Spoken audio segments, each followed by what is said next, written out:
So I just got back from the DMV. It wasn't as bad as you would expect. I have to say the last few trips have definitely gotten better.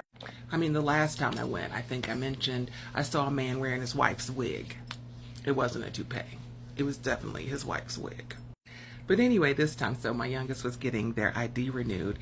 So, okay, it's close quarters in there. They have the chairs kind of on top of each other. So, we wear masks or whatever, autoimmune compromised people we live with.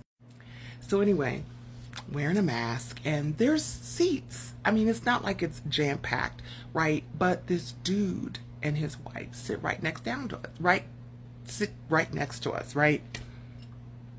And, I'm feeling uncomfortable because I understand I have to be on top of each other in an airport or on a plane, but I don't like to be on top of each other and just in office buildings.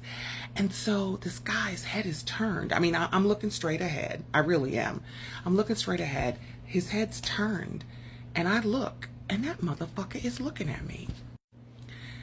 And so I quickly look away because, I do that. Like if you see somebody looking at you, just quickly look away. And then I think, is that motherfucker staring at me?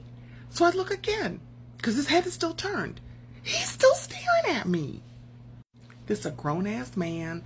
I don't know if he's little, but he seems fine.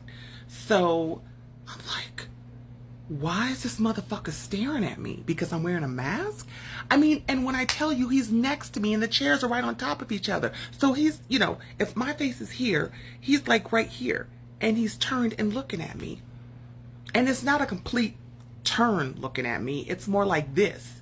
And the eyes looking at me. And I'm like, what the fuck? But before I had the opportunity to turn back again and say, what's up? He turns. But it's one thing to have someone across the room to stare at you. It's a whole nother thing for somebody next to you to stare at you. It was just weird. It was just weird. It was just weird. Must the DMV be always a little off? Must there always be something weird about the DMV? Even when it's not that bad. But I'm glad we weren't there but maybe 30, 40 minutes. And I hope we don't have to go there anytime soon again. Because even though that may not seem that weird to you, I don't like being on top of people on top of me now. After COVID, don't be that close to me, and damn sure don't stare at me. That's weird.